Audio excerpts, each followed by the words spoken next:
and it is a Purim mimer, and it is based on a teaching in the Gemara Megillah, Daf Zayin, page 7, and we have a very interesting command or practice that is brought forth in the, well, actually it says it's an obligation that's brought forth in the Megillah,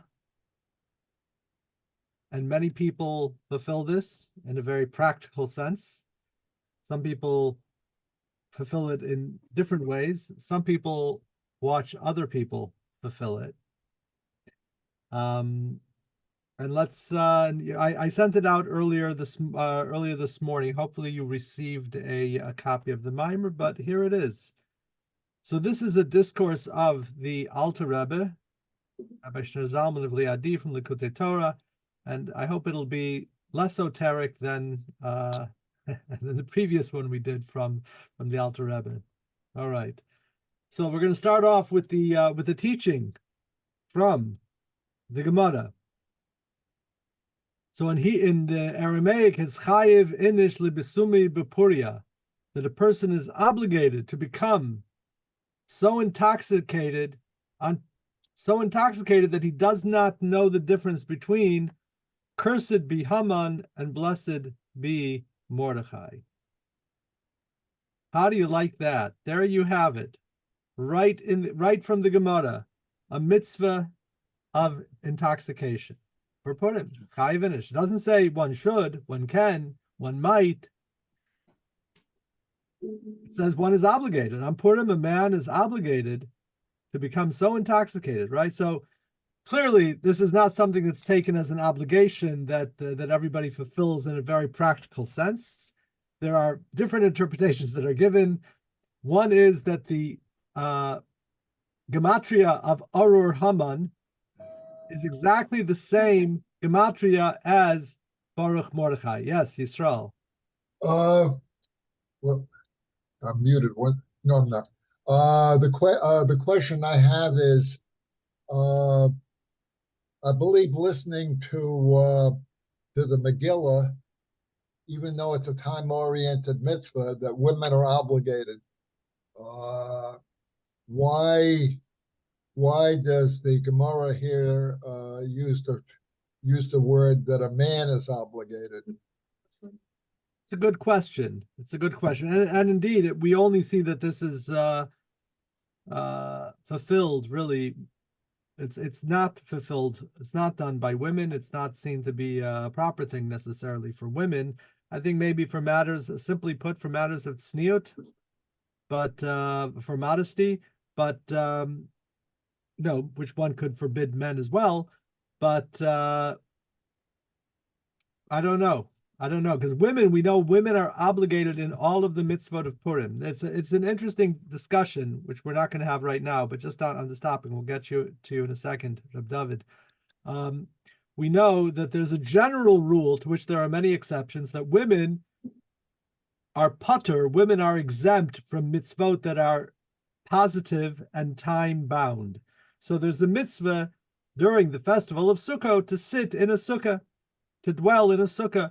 It's time-bound, it's during the time of Sukkot, and women are exempt. Women are exempt from that. Indeed, women are not required to sit in a sukkah, not even the first day, not even the first night, when men have to sit in the sukkah no matter what, even if it's raining. Women are exempt. Lulav and etrog, shofar, right? Now, there are many exceptions to this. One of the exceptions is this: every mitzvah having to do with Purim, because what are we reading? Megillas Esther. She was a woman, and all of the miracles and the salvation came through Esther. And so women are obligated in all of the mitzvot of Purim, just like a man. So that only underscores Yisrael's question. So why is she not obligated in this, right? I mean, one could say, well, they're not obligated in time-bound mitzvot, but here they are. For all Purim mitzvot, women are obligated equally as for men. So I don't have a good answer. I mean, we can just imagine it's maybe less dignified, women becoming so drunk. It's hardly dignified for men. Well, women could go to sleep. But and this is how some people fulfill the mitzvah. I believe it's brought in Mishnah Berurah, You drink enough wine that you become sleepy, you fall asleep, and then you wake up. Then the question returns, well, then if that's the case, why not for women? I don't know. I've never heard an explanation for that. So we'll have to look into that further. David, please. Yeah, I lived in Crown Heights from 1977 to 1982 for 5 years. And I was at the Purim for bringing of the Rebbe for those 5 years. 1 second. From what year to what year? 1977 to 1982. Oh, okay. All right. So I was at the Purim for bringing for those 5 years. So I forget which one of those years this happened, but at the Purim for bringing, just to fill in people that don't know, there was they had something called simultaneous translation. That if the Farbrengen was not on Shabbos or on Yom Tov, they had a rabbi. They had a rabbi that was sitting in another location in the shul, and he was translating as the Rebbe was speaking. He was translating into English. Actually, they had English, they had French, they had Hebrew. They had a variety of different little transistor radios. You would get your headphones and your radio for that particular channel that was being translated for your translation. You could sit right and get a simultaneous translation. Yeah, they had a building in back of the synagogue and another building, and you just walk over to the table. French, I don't know if they had Spanish, but they had French, they had Hebrew, and they had English. Yeah. And all these people that didn't speak Yiddish were in the shul listening to the simultaneous translation. So the rabbi that was doing the simultaneous translation that year, I think I know who it was, but I'd rather not say. So about halfway through the Farbrengen, the Rebbe was speaking, and the Rebbe said that, the Rebbe said that a person should be so drunk that he doesn't know the difference between cursed be Haman and blessed be Mordechai. But the translator said that a person should be so drunk that he doesn't know the difference between cursed be Mordechai and blessed be Haman. So in other words, I think that he might have been that drunk so that his translation came out that he didn't know the difference between what he was saying of what he was saying. He did it right then and there. Yeah. Right? Checked it off his list. Yeah. Rabbi? Yes, please. Well, for Purim, that you're supposed to have more food than drink. So meaning that to be drunk is really not the objective necessarily, but more food than drink. That's what I heard. Well, I'm reading to you right a direct translation from the Gemara of Megillah. Right? Now, Yes. how it applies halachically and how we actually do it, I'm going to leave it to everybody to consult with their own authorities to know how to do it. But it doesn't change the fact of what the Gemara says. And basically, of course, in our Chassidic understanding, we're going to be looking at it on the more mystical sense and more as the metaphor for what spiritual levels this is standing for. Because they're not going to be discussing so much the idea of how drunk do I need to get, but rather the point of the Alter Rebbe is going to be that Purim is such a lofty holiday that we transcend understanding. And this is a common theme in Chassidic philosophy. And that is that, oftentimes we look at understanding as the highest thing, and being a person with chachma and bina and da'at. It's so significant that somebody might even name an organization after that, right? Chabad, chachma, bina, and da'at, right? It's that significant. But nevertheless, there's something that's higher than understanding, something that it's not that we're becoming sub-intellectual, but we're becoming super intellectual, super rational, above rational. And an example that we're going to be getting to, just to give you a sense of what direction the discourse is going to be going. So we have the idea of Mesiras Nefesh, of self-sacrifice, giving up our life for the sake of God, right? If somebody comes and it doesn't make a whole lot of sense, it's not something that necessarily is a rational decision, but it's an instinctive decision. And sometimes there are instinctive Jewish spiritual soul instinctive decisions that we make that transcend the rational, you see.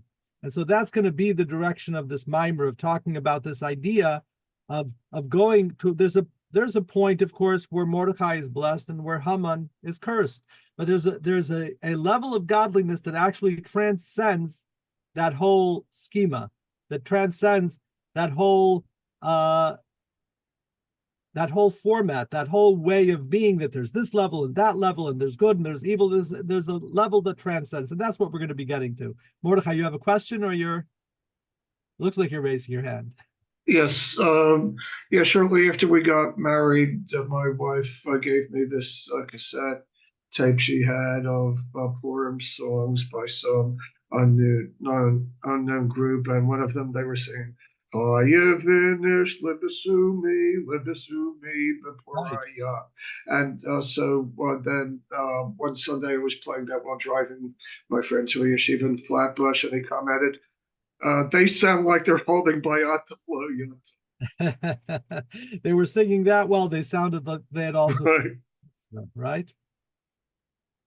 Yeah. Okay. So now let's jump into the mimer itself and see. So here we are. Here's the question that the Alter Rebbe asks. It is necessary to understand why is the happiness of Purim so much greater, that is, unlimited in nature, transcending the norms of ordinary conduct, than the happiness of the other festivals. So just in the italics is the commentary from Rabbi Tauger. For although it is a mitzvah to rejoice on the festivals, that rejoicing is contained. Indeed, the court would send out messengers to ensure that the celebrations were kept within the appropriate bounds, right? So we actually, the Rambam brings that when we had our own cities and our own, and I'm sure in communities where maybe they still do this, to make sure that people weren't getting out of hand, and especially regarding the idea of tzniut, of modesty between men and women, and all of this. That sometimes with a little inebriation, we lose our inhibitions, and so even during the festival, where people would drink a little bit more, there were, they didn't want the drinking to get out of hand. So miracles were performed for our ancestors on the other festivals as well. Certainly, the splitting of the sea on Pesach, the giving of the Torah on Shavuos, these are all miraculous. These were open and revealed miracles. While the miracles associated with Purim festival were miracles that are enclosed in nature. You read the story, and it's the Megillah Esther, it's a great read. It's an amazing story. But the miracles emerge through nature, which is of course, astonishing in its own right. So the Rebbe continues, moreover, those festivals are on a higher rung of holiness, as evidenced by the fact that it's forbidden to perform work on them. With regard to Purim, by contrast, Mordechai decreed that work should be forbidden, but the people did not accept it. So this is an interesting point brought in the Gemara, that Mordechai actually wanted that Purim should be a Yom Tov, it should be a holiday that we actually don't drive, and we don't work, we can't do malach, and the people didn't accept it. We'll see the conclusion of the Mimer where this question is discussed and resolved. So all of these things, really, the idea of they all are going to reflect on the very high level of Purim. And as the discourses on Purim always bring out, that there's a special divine revelation that's happening specifically through the essential neshama of the Jew, that is on the level of being willing to totally give up his life for God, this level of Mesiras Nefesh that really transcends all of the other holidays. Yisrael, please. Yeah, just quickly. On Sukkot, there's a mitzvah to be joyous. I think it's interesting to discuss the nuances behind how we express joy on Sukkot, which we're obligated to do, and how we express joy on Purim. Well, listen, whenever the truth of the matter is that whenever it says simcha in the Torah, the Talmud interprets this to mean wine. We're talking about drinking wine. It's a very practical simcha, right? Ein simcha ella bebasar ubeyayin. There's no simcha except with meat and with yayin, with wine. and this is being of a joyous demeanor, of a joyous mindset, having your glass of wine, and it puts people in a very festive mood and a happy and joyous mood. Very simple to understand.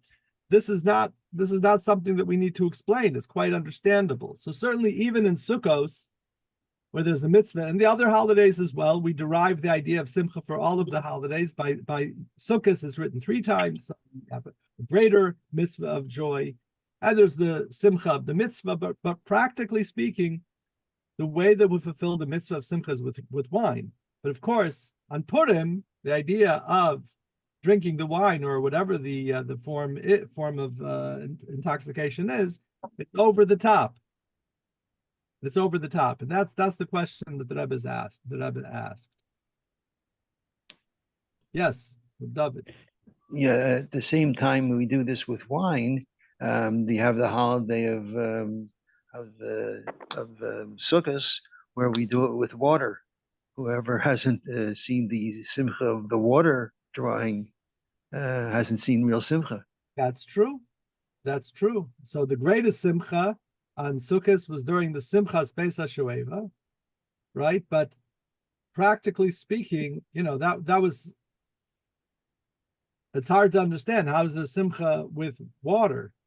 Okay, well, we weren't drinking the water; we were pouring the water on the mizbeach, and but there was the greatest joy. It says, "Whoever did not see the joy of the dancing of the Simchas Pesach Shoeva, of the water libations in the temple,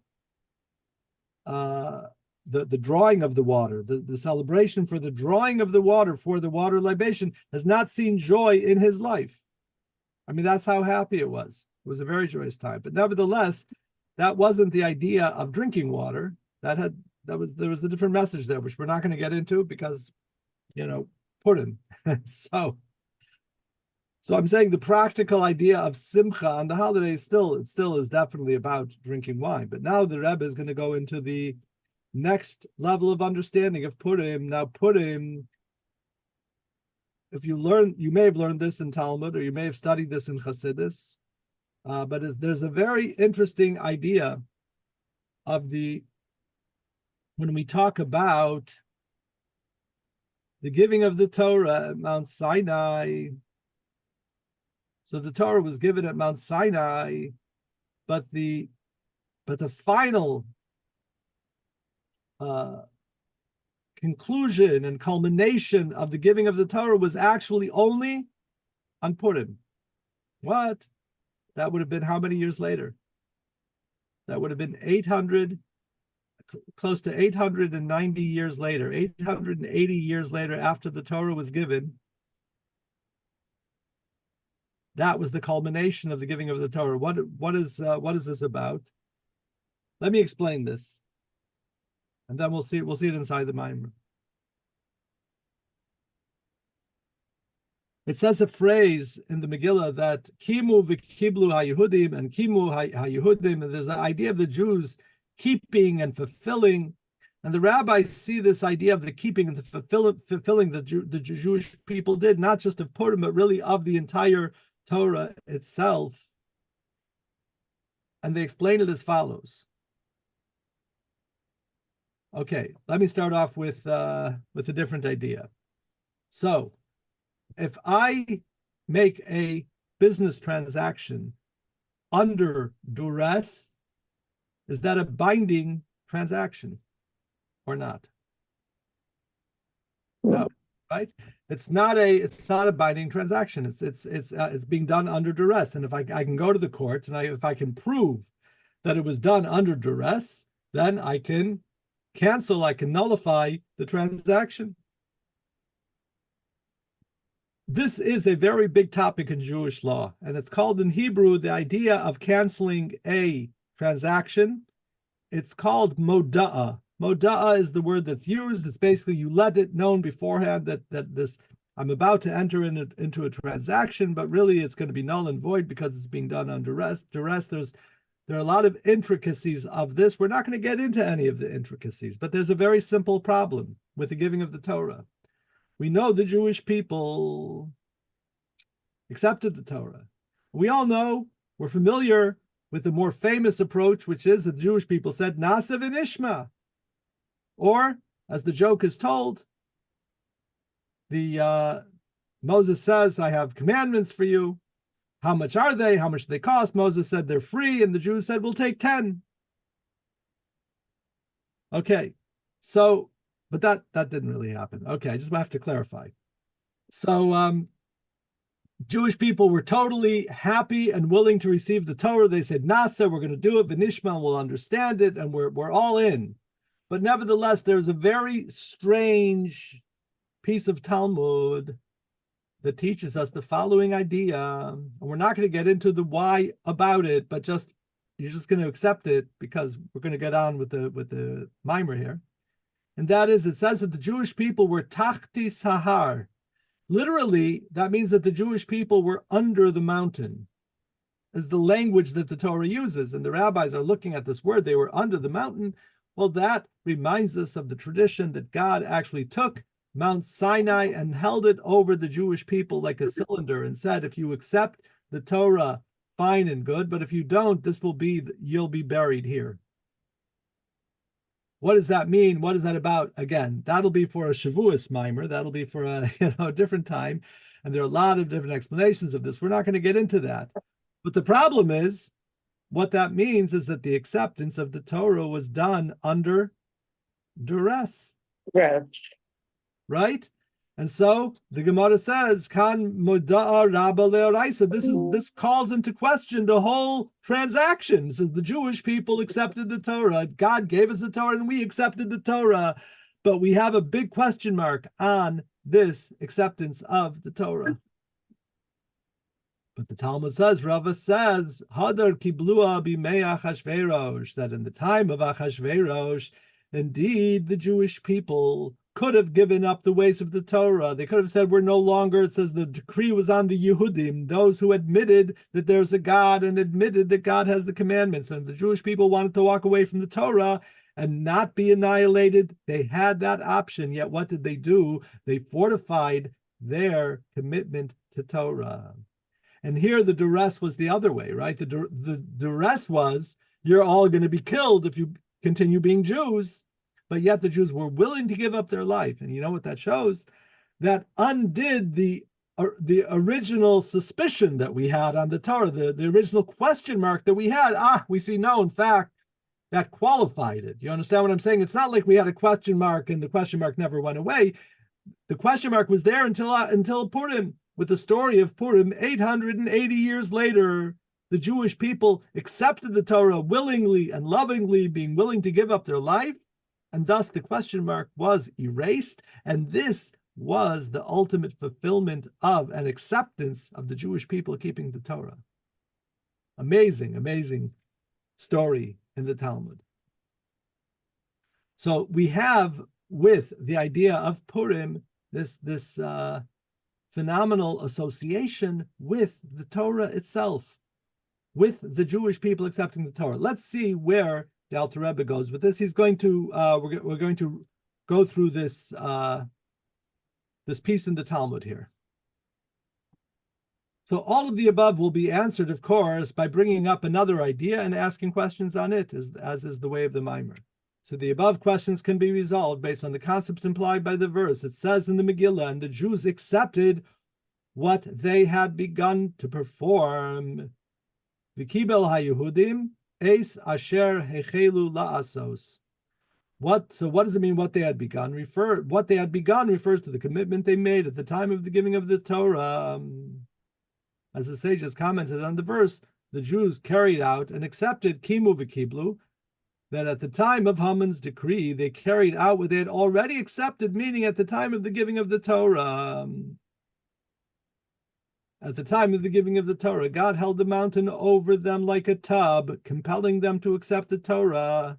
Hence, from this event, there were grounds for great protest, a great question, right, concerning the acceptance of the Torah, because the Jews were forced to accept the Torah, as it were, so they could protest that they never really agreed to observe it. It was done under duress. They did, however, accept it willfully in the era of Achashverosh. So why is the fact that God held Mount Sinai over them considered more of a compulsion than what Achashverosh did to them? At which time Haman sought to annihilate the Jewish people entirely, since Haman's decree came as a result of the Jews' undesirable conduct and was nullified through Teshuvah, it could be considered as compulsion from above. I don't totally understand the question, but we're going to go forward. To resolve the above points, it's first necessary to understand the concept of the giving of the Torah. And it's necessary to understand our sage's statement that happy is he who comes here to Gan Eden, meaning the afterlife, the non-corporeal realm of the souls, possessing Torah knowledge. So in Gan Eden, the souls derive pleasure from the revelation of God's infinite light. Of what relevance is the possession of one's Torah knowledge there? The Torah one has studied involves the knowledge of laws and clothed the material matters. Okay, so now we're going from topic to topic. Now we've moved on to another topic. We're going to connect all of these topics, and eventually. So it says in the Gemara that happy is one who comes to the afterlife with his Torah in his hand. So in the Torah, he studied about an ox goring a cow, and then there was a newborn calf on the side. We don't know if the calf was born before it was gored or after it was gored, which is going to change the amount of money that's going to be owed.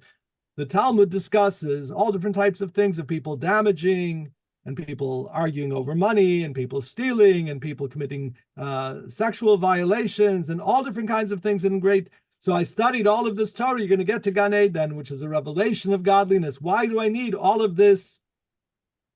The whole corpus of Torah, and here we're referring really to the Talmudic study, which is a very technical, legalistic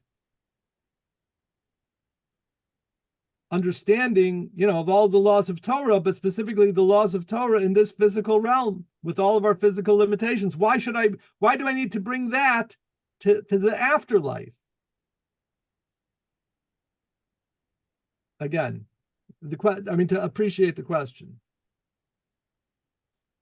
And this is what the Alter Rebbe is going to, this is what the Alter Rebbe is going to address and answer. So there's a Mishnah, the beginning of Baba Metzia, the two people come to the Bet Din, they're both holding on to a garment, and each one is saying, this is mine, the other one says, this is mine, I found it. And basically, this one says the whole thing is mine, this one says the whole thing is mine.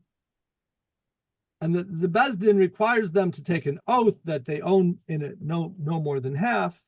And then they split this garment. Okay, does that sound like the information you're going to need in Gan Eden? Yes or no? In Gan Eden, you're going to be having a quarrel over a garment with somebody? You understand the question? I mean, so much of the Talmudic law really is talking about the Torah the way it's manifested down here in the physical world. Why is that going to be interesting in Gan Eden? Why? And it says, happy is one who comes to Gan Eden with his Torah study. He's going to come to Gan Eden, and he's going to say, I know all about the story of the men fighting over the garment. Each one said that he found it. Up there are no garments. There is no fighting. There is no problem. Why do we need this Torah information, and particularly, again, the Talmudic information in Gan Eden? What's the relevance? This is the question.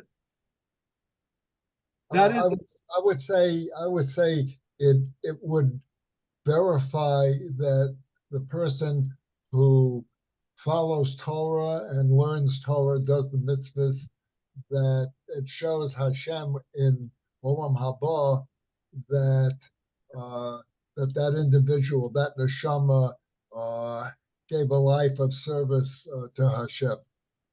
Okay. So in other words, it's not really relevant to the world to come, but here are my bona fides, right? I studied Torah in this world, right? So you got to let me in. So that's going to more or less be the key to get in. I guess you could look at it that way. That's not bad, right? But the Alter Rebbe is going to look at a much deeper component of what's going on here in a moment. Also, it's necessary to understand our sage's statement to anyone who has the possibility of studying Torah and does not, is described by the verse that he has scorned the word of God, that soul will surely be cut off. Again, a very strict application of the Torah and the necessity that a person be engaged in Torah study to the point, right? So kores, the soul being cut off, involves premature death in this world and the soul being prevented from receiving a share in the world to come. This is difficult to comprehend for one who does not have the potential to study. So, to clarify, if a person, we're talking here only about a person who has the capacity to study. He has the time to study, he also has the ability to study, and he doesn't study. What if somebody doesn't have the time and they don't have the capacity, they don't have the wherewithal, the ability to study? Well, the Talmud says that this Torah study can be fulfilled by learning one chapter in the morning and one chapter in the evening. So now a person who has the opportunity and doesn't, the transgression is so great. Why is the punishment so severe, since seemingly the essence of the mitzvah can be done with such little effort?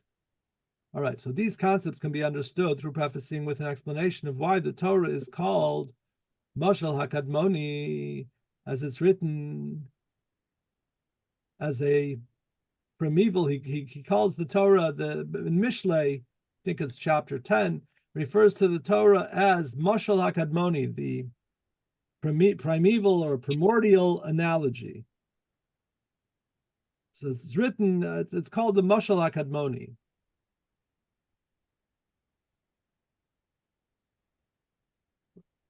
So it says wicked. So what does it say? That wickedness issues forth from the wicked. This is referring to the implication of the verse, God caused it to occur. Okay, this is going into a lot of different Talmudic discussions about different things. I kind of want to get through this quickly. I'm going to be skipping some of the parts over here just so we can kind of get through to get through the through line. When the Torah is referred to as Mashal HaKadmoni, this is referring to Kadmon is the word that we use to refer to something that precedes anything else. Something that always existed is called a Kadmon, something that comes before everything else. If you know in the Yigdal, Kadmon l'chal davar, he is Kadmon. It comes from the word Kedem, meaning before. So the original existence of Hashem, and this is Hashem's mashal, the Torah is his parable, so to speak. So the term of primeval, the Kadmon, refers to the essence of God's infinite light itself. So even in godliness itself, there's levels of godliness that became manifested later on to us, but then you have the original essence of God, and this is the idea of Kadmon, translated as the primary being, refers to God, implying that his existence does not have a beginning. In contrast to everything other than him, about which this cannot be said. Instead, all other existences comprised of new entities, in other words, entities that have come about, whose prior state was non-being, which were brought into being by him. Describing God as a kadmon implies something that always existed. Thus, we're not speaking about chronological precedence. Instead, the intent is that he existed alone before the existence of time. When he created the world, he also created time. It and the entire world are new entities, and God existed before them. The nature of God's precedence, however, is far more wondrous than a chronological precedence. Now, we're not just saying that God was first, then came this, then came something else. What we're saying is God always was. The latter reflects a limited precedence. For being a creation, time is also limited. God's precedence, by contrast, is an unlimited precedence. He is what is called in the Rambam refers to him as mechuyev hametzius, meaning he is an absolute existence, meaning he always is and always was, as opposed to what he calls efshari hametzius, which would mean the something which is could exist, meaning a relative existence. We exist as opposed to non-existing, but we're not true existence. We're not going to, let's go forward and see where the Alter Rebbe is driving with Torah being called the Mashal HaKadmoni. So God has existed forever. He was not brought into being, heaven forbid. He always was, always will be, right?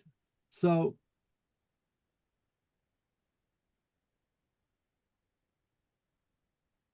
saying he has always existed is like saying that he exists for an infinite span of time.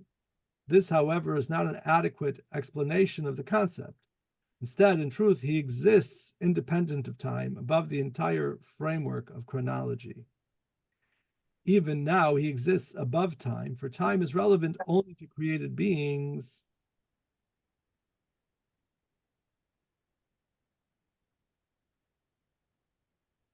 Have to see this in the original.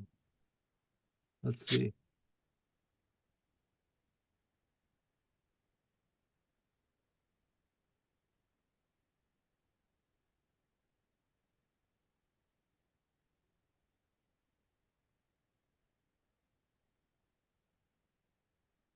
So therefore, he's called the primary being of the world. This appellation refers to him as he exists for himself above all connection to the worlds he brings into being. In other words, what we're trying to bring across over here with Alter Rebbe is bringing across over here is that we understand in our previous discussions, I'm running through a lot of the different lines here. This does get a little sticky here, but let me just get through. I want to get the through line. There's the way that God is. Then there's the way that God relates. The way that God is totally transcends the way that God relates. In order for God to relate, so God created time, he created space, and he created, so to speak, he brought forth certain manifestations of the divine. But there's a level of godliness, and when we're referring to Kadmono Shel Olam, to that entity that precedes all, not just chronologically, but that he always was, always will be. We're referring to the isness of God, to the essence of God, as opposed to the way that God relates. And the terminology for this level of godliness is Kadmono Shel Olam. The Kadmon, meaning this entity that always is and always will be, that transcends time. And now Torah is referred to as the Mashal HaKadmoni. The Torah is the parable for this always existing entity. So now how does this relate to the Torah? So the Torah is called the Mashal HaKadmoni, the primeval analogy, that is, it is an analogy for this entity that is Kadmono, the primary being of the world. By primary, we don't mean first, but the always existing, the past, present, and future, actually transcending time, transcending space, transcending all and everything in an absolute way. The Torah is the mashal, is the analogy for this. What does that mean? Hopefully we'll see in a moment.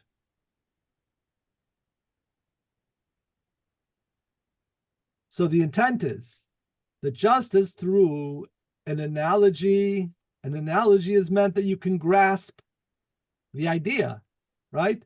So if I give you an analogy for something, we have the analogy. Is the analogy the point? No, the analogy is a device to help us understand the point, right? We have a point that we're trying to understand that's beyond us. And then I give an analogy so that you can understand the point. If somebody is teaching astronomy, they might bring in different sized objects into the classroom, a watermelon, a peach, a cherry, and different things in order to explain the size of the sun, the size of the various planets, the size of the galaxy. Of course, we're not saying that the peach or that the apple is planet Earth, right? It's something that's absolutely not planet Earth, but it helps us understand a particular aspect, which is the size and the relationship in size between these different items. We know what a mashal is. we understand what an analogy is. An analogy is specifically not the point, right? It's something that helps you understand the point. So if the Torah is referred to as the analogy of this beyond existence entity, that means that the Torah is the information that helps us relate to God the way that God is above and beyond all of existence.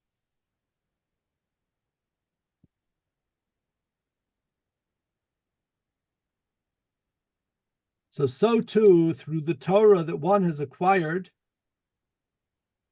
one merits a revelation of radiance and light from God's infinite light, which is above the level of Sovev and Memale. Indeed, it transcends the spiritual cosmos entirely. So now the Alter Rebbe has answered his question. You may have missed it. Let me spell it out, and I'm going to just put this up on. You know what I'm going to do actually is I think I'm going to make another.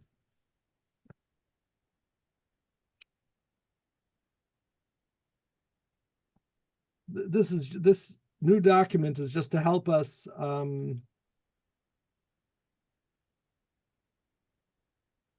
get the through line here. So it says in the Talmud, what?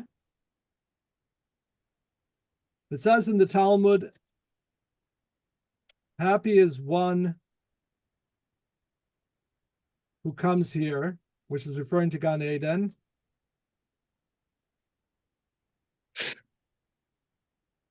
with his Torah in hand, right? So the question the Alter Rebbe asked, and that was,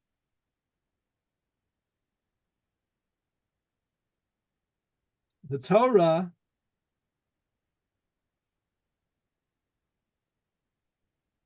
is referring to physical, this worldly laws and rules.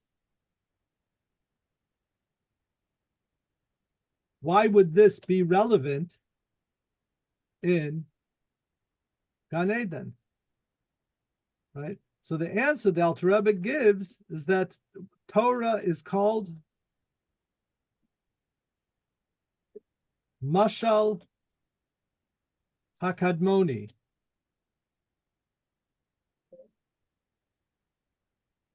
Kadmon is the way that Hashem is beyond all existence.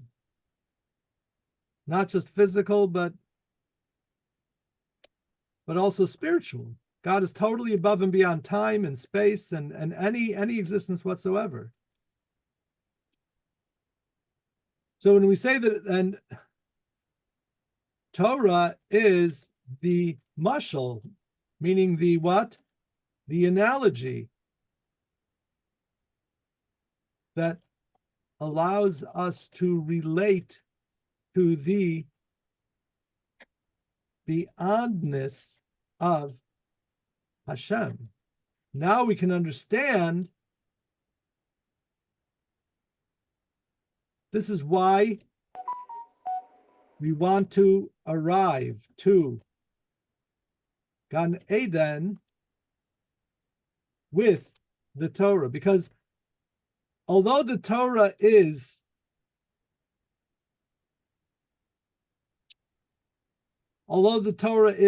talking about physical things, but the Torah is actually allowing us to relate to the infinite aspect of God. And he doesn't explain how or why over here, but he's saying this is what Torah is. So even when we're learning the halacha, we're learning Jewish law, we're learning about practical applications, we're learning about the washing of the hands. And before you wash your hands, you have to make sure your hands are clean. You have to make sure the water goes over all the way over your wrist. You have to, all different kinds of rules. Does any of this apply in Gan Eden? No, it doesn't. But somehow or another, this information of the Torah is the infinite divine information, meaning the divine information that transcends existence, that comes down. It's the Mashal HaKadmoni. So even when we get to Gan Eden, this information contains tremendous, shall we say, brilliance and light. and relevance. It's not that we need to know how to wash our hands. We don't have physical hands there, but the level of spirituality of the Torah is definitely relevant.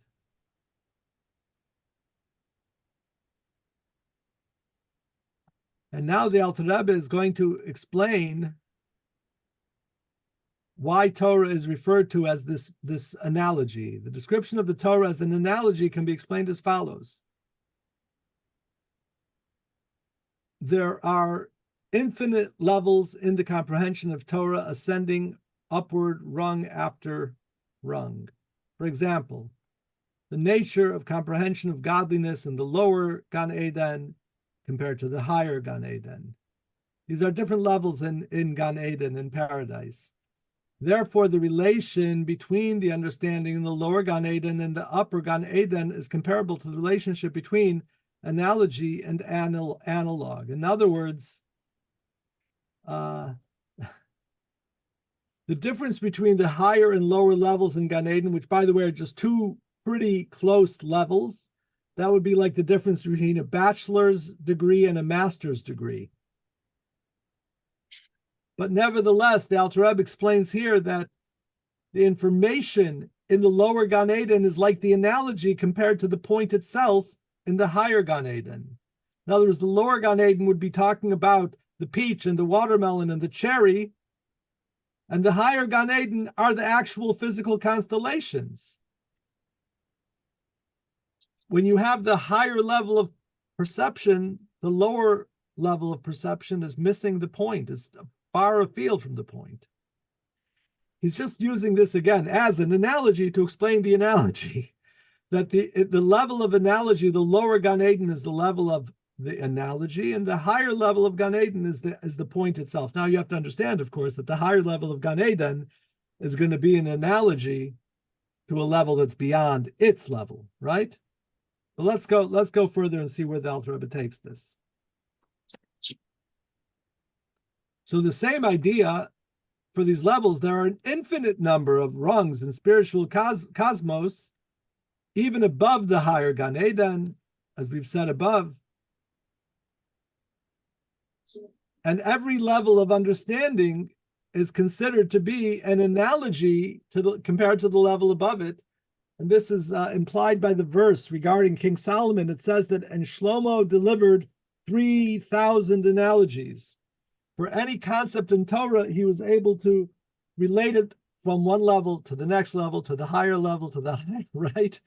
That's right. The idea of creating level after level and to deconstruct something to the point that you can bring the lowest level analogy and then bring a higher level to 3,000 levels is amazing.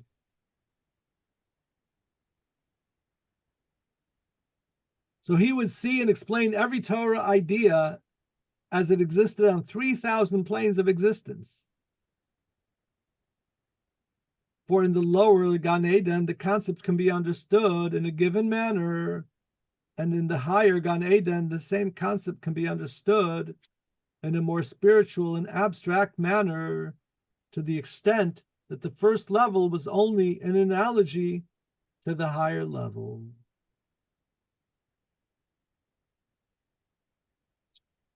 Right? I mean, this is we can all understand, like by way of analogy. Again, we have to use analogies to understand, but the whole idea of an analogy is used in Chassidus of showing, right?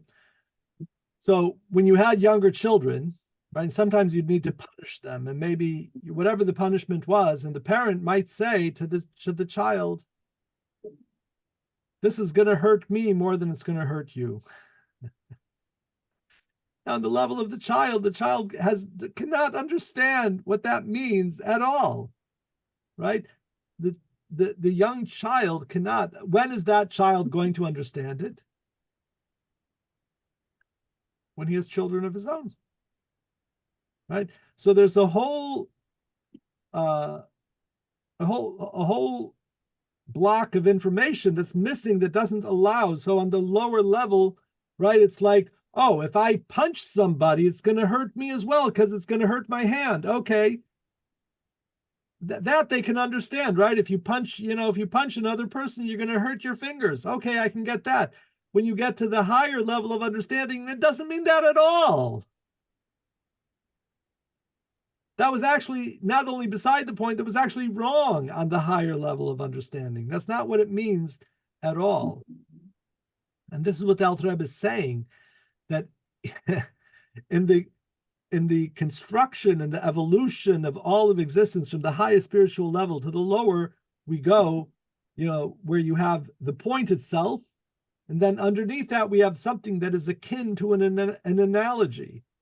But to the next, but we have to go much lower than that. The lower level is yet an analogy to that level. You understand what I'm saying? It's 3,000. We get 3,000 levels. We have to go down lower and lower and lower until we get to the actual point.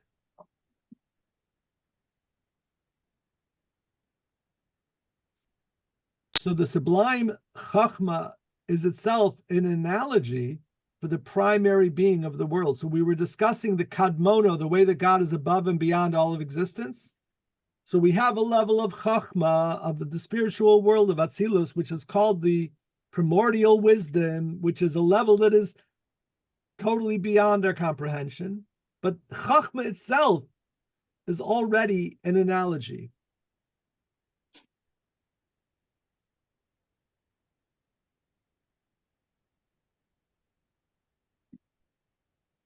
May I ask a question? Sure.